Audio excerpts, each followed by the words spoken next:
Well, Ian, thanks for joining us. It finished a point apiece. Are you happy with that, or did the late goal feel like a little bit of a kick in the teeth? Yeah, I think it's one of those points that feels like a defeat. The lads are bitterly disappointed in the changing room. Bit of a sickener, to be honest. I think we probably look at it as 2 points dropped rather than a point gain. You know, they're a very good side, so I guess you would say coming in, a point doesn't look a bad result on paper. But I think the flow of the game, once we got ourselves 1-0 up, I think we felt fairly comfortable. We were defending well.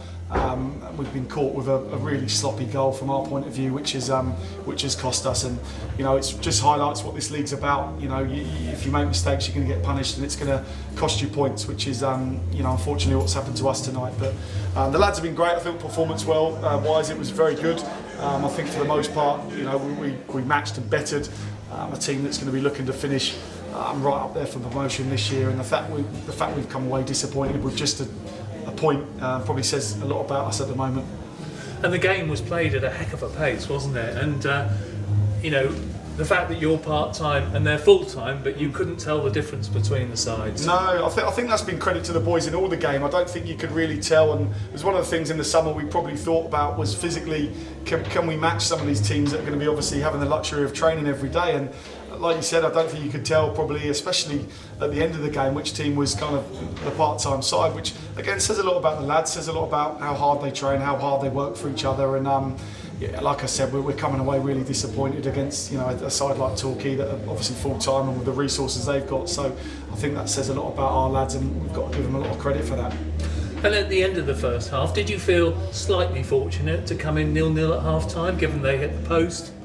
A little bit, yeah, probably. I mean, we didn't, again, that was a great counter-attack break for them, and you'd expect probably Reed to put that away, so they'd be disappointed with that. But I thought for the most part we kind of kept them at bay. It was a kind of a midfield battle, like you say. It was played at a real high tempo, which I think probably suited both teams and made for a good game of football, actually. I thought it was a real good advert for the league, and obviously continuing the rivalry from last year. So, maybe a little bit fortunate on chances, but we certainly felt half-time that if we could come out and play with a little bit more quality in the final third, that we'd have a good chance of going on and win the game. And obviously a good goal from Tarps probably should have seen us home, really.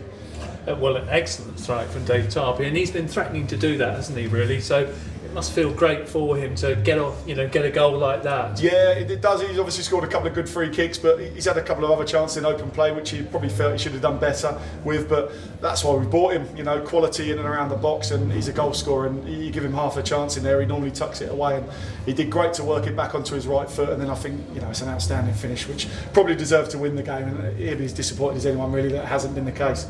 And Godfrey Poku came in tonight. How did you think he did? Thought he did excellent. Yeah, he's got man of the match, which I think was fair. And it's about really the players that are out the side at the moment, when they get their chance to come in through injury or suspension, coming in and showing what they can do in performing. And he's been frustrated, probably, and a little bit unlucky to be out the side up till now. So to come in and perform the way he has tonight and really set the tone for the midfield is, says a lot about him as a player and a person. And I'm sure he'll keep his place at the weekend, because his performance was excellent. And obviously Sean going off, Kane's back at the weekend as well, which is really important.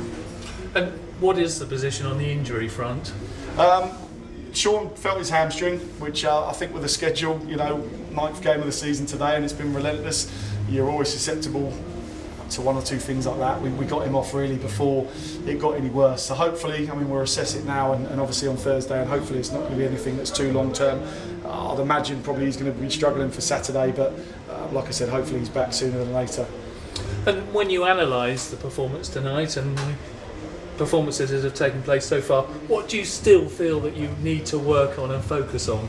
I think the glaring thing at the moment is individual mistakes, cutting out errors at the back. I think if you look at the goals we've conceded versus the goals we've scored, there's been some sloppy ones in there. And although defensively our record's good in the league, the goals we've conceded haven't been, especially the last 2 games. So that's an area we need to tighten up, especially in our own box.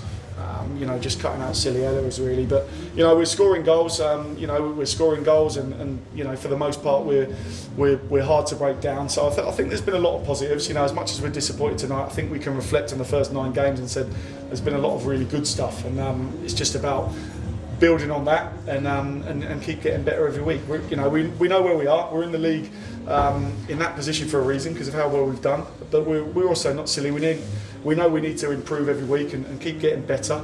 And if we can do that, then you know, we keep picking up results.